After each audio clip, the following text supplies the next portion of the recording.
Hey everyone, it's Jonathan, and welcome to the 200th episode of Every Version Ever. If you had told me back in 2017 when Sarah and I first reviewed the 1903 silent version of Alice in Wonderland that video would eventually turn into a full-on podcast and we would still be doing this 8 years and 200 episodes later, I don't know that I would have believed you, but here we are. To celebrate this new milestone, I wanted to have Sarah back to talk about more silent films, since a silent movie was where it all began.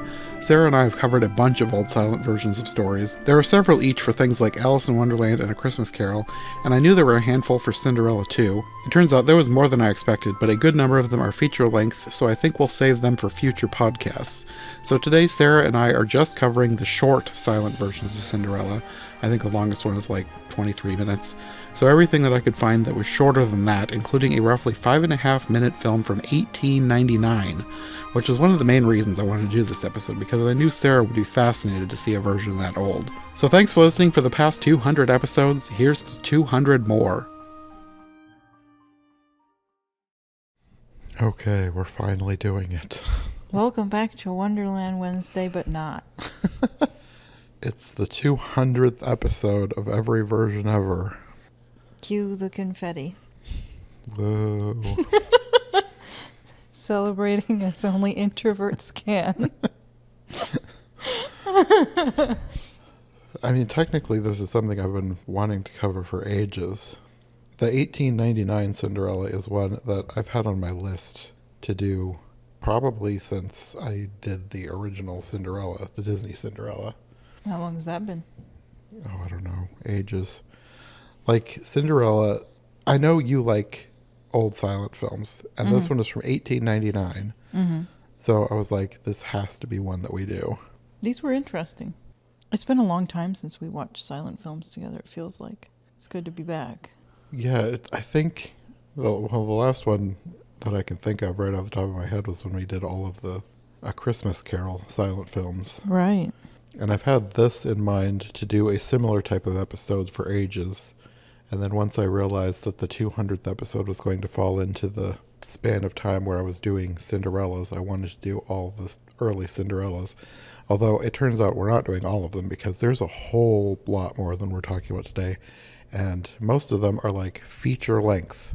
I was a little bit thrown off when you were telling me how many Cinderellas there are versus the other classic princess stories of Snow White and Sleeping Beauty. Like I was saying, they're all redemption stories, but for some reason Cinderella is rising to the top for adaptations.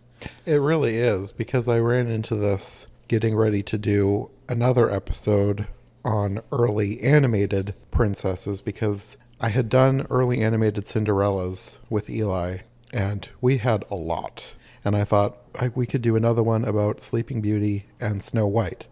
And then I think I found like 2 each. Like there was a little bit more than that. We expanded it out a little beyond the scope of what I had thought. But for some reason, Cinderella is the popular one, and Sleeping Beauty and Snow White have kind of fallen by the wayside. Sleeping Death is not as popular as Maybe Fashion Wear Redemption. Which technically this story goes back to ancient Egypt, doesn't it? In its earliest iteration.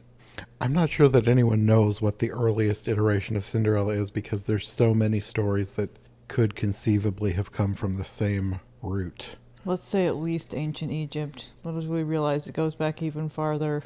It could be. As long as women have been caught in bad housework circumstances with oppressive roomies waiting for a nice guy to finally show up, maybe. I don't know. Yeah. I don't know. All I know is that there is so much more Cinderella content than there is Sleeping Beauty and Snow White. I think we are going to do another episode later on about Sleeping Beauty, but it's going to have more stop motion in it than silent, because I really only found one short silent Sleeping Beauty. But there's a bunch of Cinderella, so we'll have one standalone episode on short silent Cinderellas. But in the future, maybe we'll have to come back and do some of the longer ones, but probably give them each their own episode, because I'm sure there'll be more to talk about. The ones we're talking about today, none of them, well, one of them will be a little over 20 minutes, but most of them are like 10 to 15 minutes. And the first one we're talking about is not even 6 minutes. Okay. And the first two we're talking about are both by George Méliès. I'm not sure if that's how you pronounce his name for sure. He's a French filmmaker. He's the guy who did A Trip to the Moon. If anyone is familiar with early silent cinema, that's like one of the most famous early science fiction I shorts. think I'm familiar with a still photograph from A Trip Probably. to the Moon, but I don't think I've ever seen it, which... The man in the moon with the spaceship crashed into his eye. Yes. Yes, that's him. Yes. So this guy sounds kind of famous. Yes. He's probably one of the most famous early silent filmmakers. And he is creative. Yes. And I realized, just looking at his Wikipedia page, I realized that this is technically classified as a trick film rather than like a straight up adaptation of Cinderella, because it's more interested in the special effects than it is the story, which watching it, you can definitely tell that, because the second half of this just kind of got confusing with all of the random stuff that started happening. Because like the first half was obviously the story of Cinderella. They skipped past most of the abuse and sadness and got straight into the fairy godmother appears, starts making magic happen, sends her off to the ball. Well, they had like 2.5 minutes to tell the story or something before they went into other stuff that had nothing to do with it. Yeah, it was very short. But then the second half, I'm not exactly sure what was going on, because you had all of these people appear.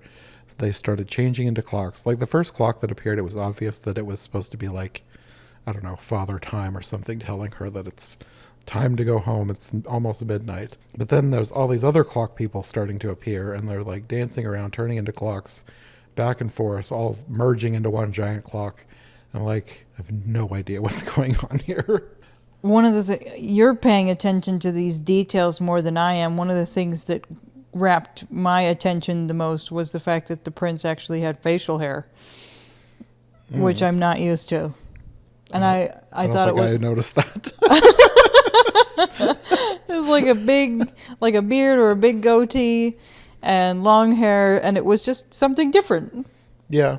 And I didn't know whether they were going for just like 1700s vibe or, you know, with both of these versions, you don't know, like I can tell, especially when we get to the second one, how influenced it was by the time, but I also feel like maybe they were falling into the trap of partly period, partly modern in the costuming. Anyway. I think for his second take, that's how I felt. I don't think I really noticed that with this Yeah, one. not with this one. No, this one felt kind of 1700s or something. Yeah. We could go into great detail about this film, but it's 5 minutes. I mean, you guys might as well watch it. Yes, that's true. See the mice getting big and everything. I liked the special effects. Like, if anyone has paid attention to the outro that I made for the Cinderella episodes, I used, I think, at least one, if not two clips from this. Like, the special effects are what make this one stand out, and I just think it's really creative. I especially like the old guy with the clock who bounces in and points at the clock and then disappears in a puff of smoke. It was a Jonathan moment. Well, his second take was from 1913. Different sources say 1912. I think it was made in 1912 and then released in 1913. But his second film was called Cinderella or the Glass Slipper. They belabored all of the transformation, but this is an interesting version. Yes, I really liked this one. Pretty much right off the bat, you have the stepsisters coming in, one or both of them looking as if they're wearing velvet and giant hats that are of the times. So the costuming right away is interesting. And the fairy godmother is wearing this giant tasseled front that looks very shiny and this interesting headgear. And then she seems to be accompanied by fairies with wings. Yeah, there's different fairies coming in and out, and they all had very different, unique costumes, especially the two that were in the garden that looked like they had big butterfly wings. Yes. So if you like that period of fashion and art and everything, this was very artistic. Mm-hmm. And this one also, you could tell that he was interested in the special effects because he went all out with, like, especially the carriage transformation. Like having Sure. all the fairies come in with different pieces and then putting them together and then having them morph and transform and eventually become the whole big carriage. The pumpkin part, the way they did that was interesting. I hadn't realized that lizards were supposed to turn into footmen, was it? Yeah. And so they included this whole transformation of the lizards getting bigger and then turning into men. And they did the same thing with the rats too, which was funny because they had the two rats in the trap, and then they let them out and caught them in a barrel, and then they had two old men appear in the barrel and crawl out. But with all of the special effects and everything artistic that they did that was interesting, my favorite part was probably when she threw her broom down in disgust. I laughed and laughed. It was relatable. Done with this. I want to go to the party. I want to have a life. Yeah, that was a great scene. But also the way they did the clock. They had this whole elaborate thing after it was midnight. Mm-hmm. You guys just need to watch it because you had a whole parade of people hitting the bell on this clock.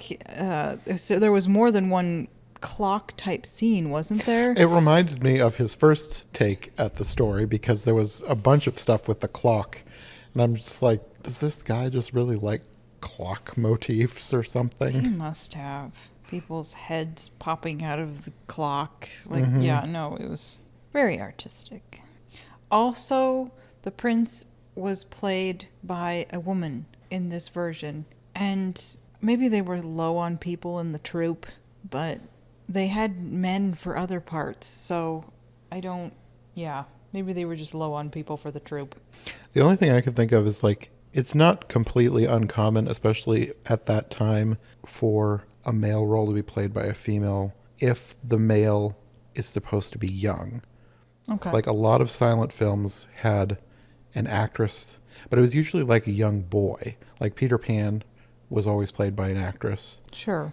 So this would be like the oldest example that I've seen so far. Not that I'm an expert in silent movies. Sure. It's not completely unheard of. If you wanted a young looking face for your lead male, then you would have an actress. One thing I noticed with this one too is that there was a lot of scenes, and I've noticed this with other silent films, there's a lot of scenes where they keep doing the same thing over and over and over and over and over and over. Like the scene where they're having everybody go out to search for the missing princess, and it's just these people going through the forest. And it was probably a set, and it was probably the same people just walking around the set up and down over and over and over again, so it looked like there was hundreds of people. Sure. And then the shoe montage, that like so far this might be the earliest shoe montage that I've seen, because like with a lot of versions of Cinderella, you have the scene where there's people going around trying on all the shoes, and normally, especially in the more funny ones, it's like a wide variety of different feet going into the shoes. It reminded me of other shoe montages that I've seen, except it was all kind of the same. It was just a line of ladies coming up and getting the shoe tried on and then moving on to the next one. Yeah, it kind of went on a bit, and then they got to a really random one with some dude in giant wooden shoes with hay on them or something.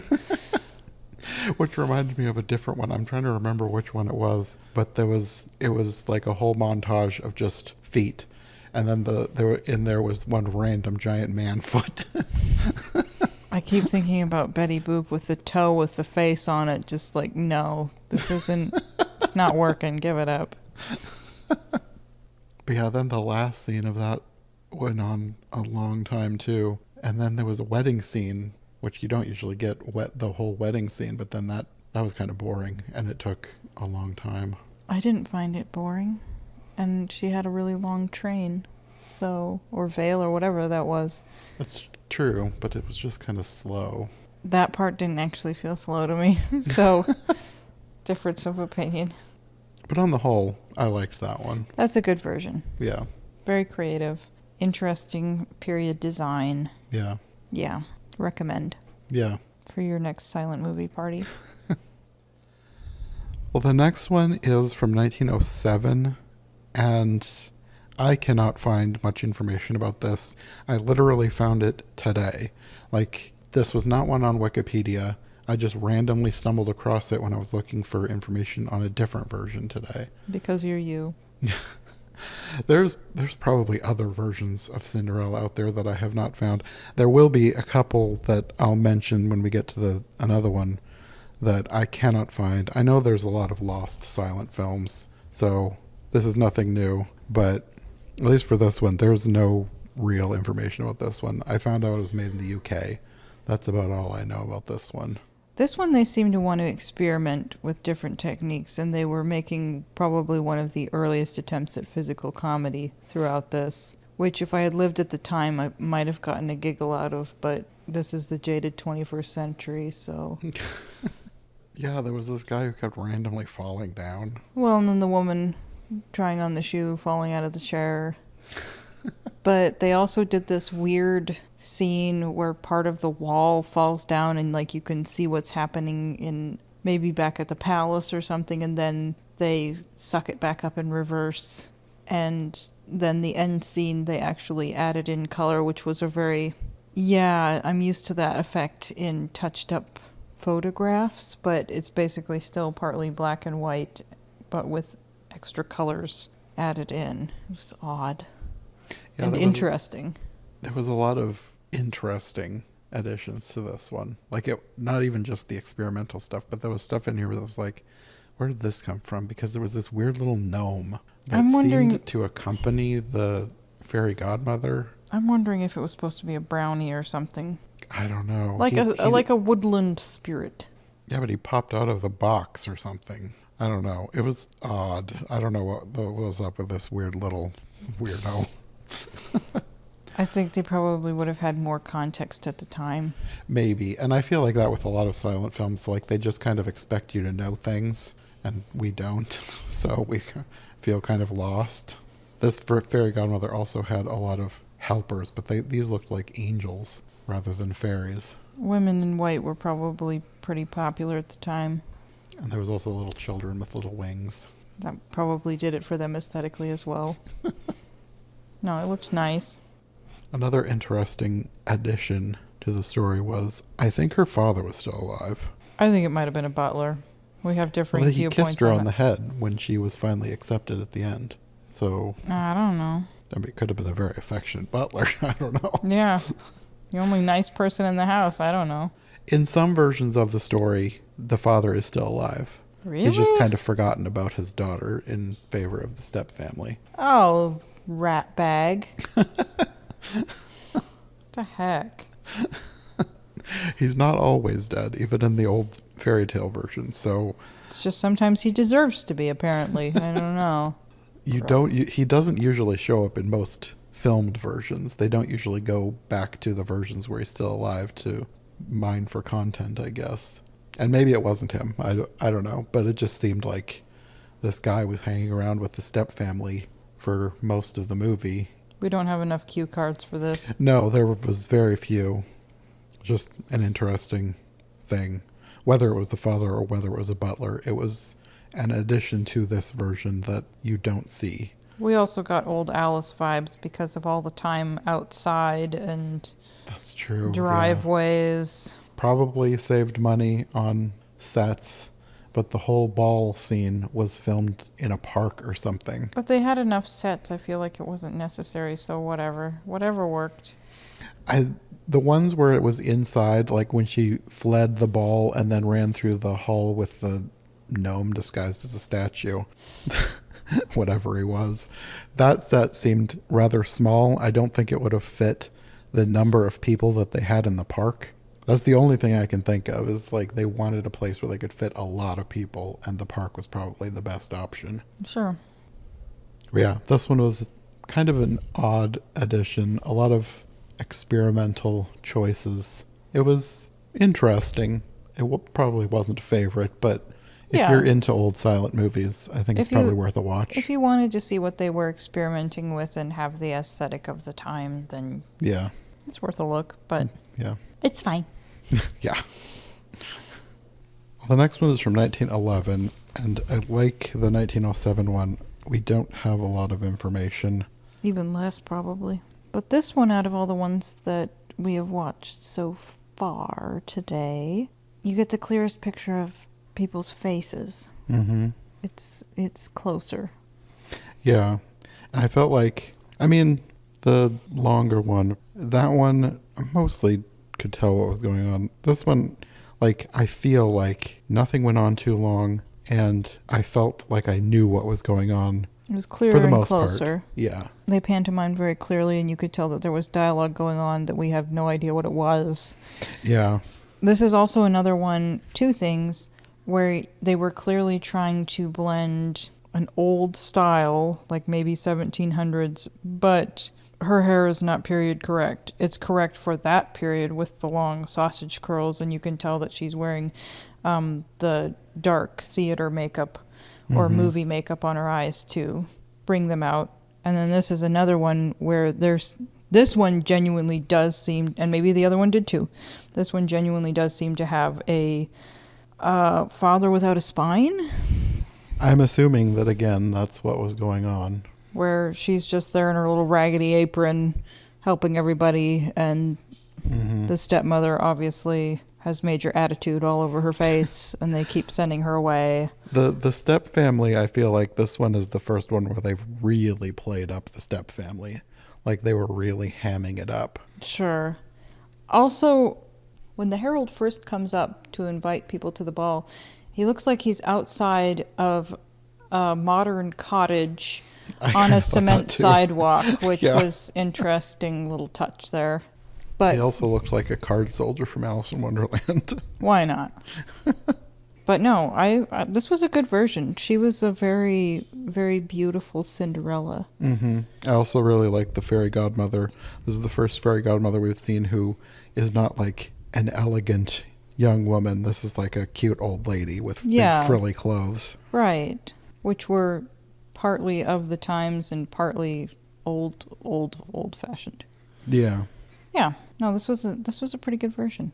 Yeah. I liked this one. I liked it better than the last one we watched. This might be my favorite so far. I could see that. But yeah, she had beautiful flowing clothes, and they didn't belabor her rescue. And they had another... This was another one where she was transformed back into her costume for the party. But it ended rather abruptly, like she was entering court, and then it's like the end. Just like 2 seconds of her coming into the throne room or something. Yeah, the whole thing clipped along at a really quick pace, and then it ended just as quickly as it began. But if you're going to watch a silent version, this is one of the best ones that we've watched. Yeah, I like this one. But I tend to like anything with cute old ladies, so... Or old men jumping around with clocks. I don't know. Yeah, this one needed an old man with a clock. That would have been perfect. But I also, before the very end, where they go back to the castle, I also liked the end where she is revealed. Like, I liked that they had her pull out the shoe again, and I liked that the fairy godmother came back and transformed her in front of her step family, and then you got to see her step family's shocked and devastated faces. Her triumphal exit. Yes. Yeah, this is a good one. I think this one can be another high recommendation. Yes, 1911. I am going to assume the sound quality is very different. We have moved to a different room because of constant interruptions. So. Like old times. Yes. So the next one we're going to be talking about is one I've technically already covered on the podcast, the 1922 stop motion version from Lottie Reiniger. I covered this one during the old animations that I did with Eli Sansa, but I wanted Sarah to see this one because it's both a silent film and stop motion, and it's just an interesting, unique way of making a movie, and I thought she might appreciate it. I did. I don't know if I've ever seen one made with paper quite like this. Mm-hmm. I liked the font style that they used. I feel like this is like Tim Burton's Long Lost Grandparents or something. There is a slightly unsettling and dark... I think it was probably partly just me. A little bit, because it is partly based on the Grimm's version. Like most of the ones we've watched for this episode have been based pretty much completely on the Charles Perrault version. But this one had some of the Grimm's details thrown in, and the Grimm's fairy tales are always a bit darker. It's very interesting because there doesn't seem to be any fairy godmother. There's like this magical tree. The tree is from the Grimm's version. There's no fairy godmother in the Grimm's version. I want to know more about this magical tree. This feels like really good art inspiration. In the Grimm's version, I believe the tree is growing from her mother's grave. Oh, hence the little crosses. I mean, I knew there were graves there, but... Oh, that is cool. So the tree is sort of a symbolic representation of her mother. Watching over her. That is so cool. Oh, I love it. I do. Oh, man. I need to know more. You can borrow my book with all the versions. Cool. No, very, very artistic, very interesting. The darkest part is the foot thing. Well, it's not the darkest part. It's the gory part. Because it's not like she just... I mean, it would be bad enough if she took off one toe, but they have her, like, hacking off half of her foot with blood dripping, which thankfully it's just black paper. Yes. But still, that's dark.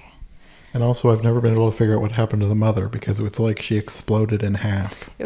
For a second there, it almost looked like she was turning into a crocodile or something. But that's fine. She was evil.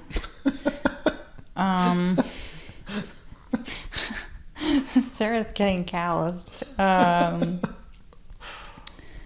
No, Cinderella seemed a little too compliant in getting in the cellar. I don't know what that was about. Does her mom have a gun or something? I don't know. Either way, it worked out, and her relationship with the prince seemed very sweet in this one. So I like it. It was cool. Dark, but cool. At some point, I need to go and do an episode of iHeart Animation on Lottie Reiniger's feature film, The Adventures of Prince Ahmed, which is probably, at least as far as I know, the oldest surviving full-length animated feature. Like, it's even older than Disney. Like, she was a pioneer in animation. Wow. Sounds like she doesn't get enough credit. Not really. Just kind of animation nerds know about her. She didn't build a theme park. It was her own fault. But at some point, you might want to watch that with me. I think, I don't know when I'll get to it, but I know that is one that I want to do at some point in the future. Interesting. Well, this has been educational. Recommend. Yeah. Yeah. Thank you for sharing. Yes. The last one I wanted to talk about is one called A Modern Cinderella. This was from 1910. And there were two other ones that I tried to find. One with the same name from 1911 and one different title. I can't remember it right now. Both of them were set in modern day. Like the Lizzie McGuire one, but over 100 years ago. Cinderella Up to Date from 1909. That was the one that sounded like the most interesting. It was about a girl who buys a pair of shoes and loses one of them, and then a guy finds a shoe, places a classified ad to look for her, and eventually they find each other and get married. I like it. It sounded really unique, and I wanted to find that one, and I could not find it anywhere. So I guess I'm assuming it's lost. There's so many lost silent films that don't technically exist anymore. It also sounds like something that could actually happen. It does. Like a weird thing that could happen. Yeah. You know how I met my wife? I found her shoe. But this one was a modern Cinderella for 1910. And this one was really unique. I like this idea of making a modern day Cinderella, but in the past. It seemed slightly lower stakes. Like maybe it was high stakes, but it seemed slightly lower stakes in the plot line. Yeah, she wasn't like a servant. Cinderella lived with her stepsister, only one, at a boarding house. Who was crabby and looked like she was like 10 plus years older than her. So maybe she had reasons to be crabby. But she wasn't She didn't seem to be a slave in her own house. No, she looked like she was 14, but apparently she's old enough to get married. I'm terrible at figuring out how old people are, so don't look at me to figure out ages. I think somebody's 17 and they're actually 14 and vice versa. Different growth rates, too. Yeah. Yeah. So, apparently she was old enough to get married, but she had very much innocent schoolgirl type of a vibe. Mm-hmm. But I really liked the quote-unquote fairy godmother in this one. It was an elderly lady who lived at the boarding house also that took a liking to her. Mm-hmm. But I liked how she would always just like give the side eye to the stepsister. Yeah, maybe tell her off. Nobody was ultimately going to get away with anything, but it wasn't as intense as other versions of Cinderella. It's more like, I don't like you and I'm going to let you know about it. And I'm going to buy your sister a dress and shoes for the party that you guys were invited to. Yeah, there was obviously no magic since this is modern day. They were just invited to a party, and Cinderella only had an old dress and one shoe. So the fairy godmother went out and bought her a new outfit and found a matching shoe for her. And the shoe got lost. Like, somehow it came off of her foot and then was getting kicked around the dance floor. But what I don't understand... Okay, I get maybe the sister wanted that guy for herself, I'm guessing. And then it says that she denies that she knows her sister or where she lives or whatever. But why does Cinderella act like that's not her shoe? Was she just super embarrassed that it came off of her foot and she wanted to act like everything was fine? The only thing I could think of is that because we don't hear the dialogue, we just get like a title card here and there. The only thing I could figure out is that maybe the stepsister told her to play dumb, like, don't talk to him. And she just went along with it because her stepsister was in charge. I don't know. I don't know. We do dumb stuff when we're young. Yeah. When we're 14 or 17 and look 14 or however old she was. 15 and a half. I have no idea. Anyway, this guy was obsessing, like, he kissed the shoe, but it was because of her, not because he had a problem. And then once he found out that his grandmother had bought the shoe and he was miming that out and laughing, I'm like, I kind of like this guy. Yeah, that's the big twist. It turns out that the prince, quote unquote, is actually the fairy godmother's, quote unquote, grandson. I don't think she even realized that they were making a love connection or whatever. He's cheerful and sweet, and they resolve the issue quickly, and next thing you know, they're going off in a carriage, because, was it a carriage or a car? I would have to have been a carriage. It said a modern day carriage, so I assumed it was an automobile. It could go either way in 1910, so apparently I was not paying enough attention. Oh dear. And then the stepsister is upset, and little boys are scraping rice off of the sidewalk as people walk away. Something like that. It's pretty good. Yeah. Yeah, this was a fun one. I'm glad I found this one, because this was another late addition to the lineup. The random things that you find when you're searching the internet. Side note, the stepsister's dress for the party looked lovely. You know, this is Edwardian period, and it had whatever detailing on the front, and it looked like butterfly wings. The cool shape to it. Very nice, very nice.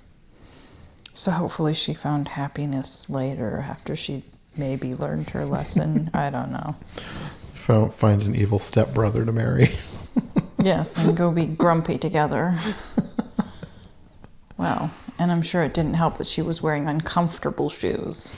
Yes, that was a defining characteristic of her. She kept taking off her shoes and rubbing her feet because she had poorly sized shoes. Yeah. We need to stop doing it, ladies. It's not worth it. Some shoes, it's fine if you're going to the event and you don't have to move that much. But other times, it's really not worth it. Anyway, feminine side note. And there you have it. So of all of these, do you have a favorite? The 20s one comes to mind. Lottie's. Stop motion. If I had to pick one to reference again, maybe that one. Mm-hmm. Oh, the one, was it 1913 with The 20-minute one, the longer one. or was it 1922? No, it wasn't 1922. The one with the sausage curls and the heavy eye makeup. I'd watch that one again. But if I could only, I don't know. There were good things because the creative element of the longer form one with the clock, the way the one with the sausage curls and the makeup and the flowing gown, that one was good too. But for sheer creativity, unique art, and what should have a place in history, Lottie's version probably places number one. That was special. Yeah, that's my favorite too. Yeah, they all had good things about them. I think of the straight adaptations, probably the 1913 one, the longer one. But I did really like the modern day one. But an overall favorite, it's the Lottie Reiniger one. That's my top pick from probably both this and the one I did with Eli with all the animation. The one with the butterfly fairy wing costumes, that was pretty good. Pretty good. Yeah. Yeah. Feel free to check these out, guys. If you need some sentimental time travel. Wear something fancy if you can. Please do it for me. If you have an Edwardian costume, please wear it while you watch these films and sip Earl Grey and have those little cakes.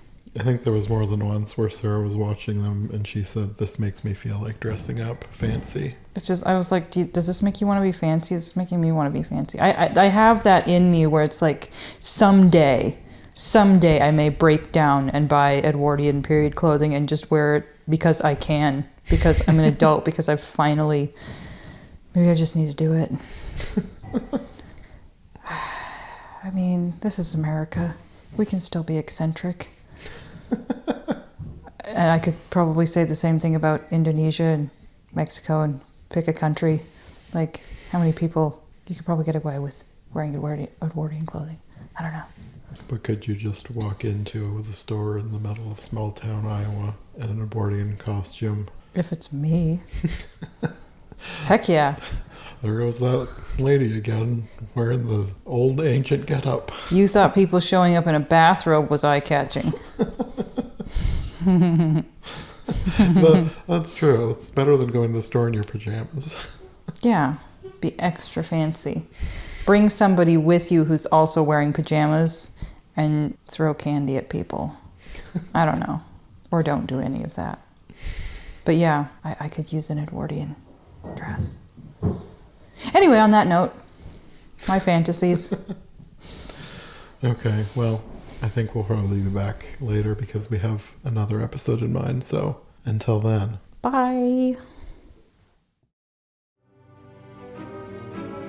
Thanks for listening to Every Version Ever. If you enjoyed this episode, make sure to subscribe and follow my co-hosts as well. My link tree and all of our links will be in the description below. If you want more of my content, all my podcasts are available on YouTube as well as most podcast platforms.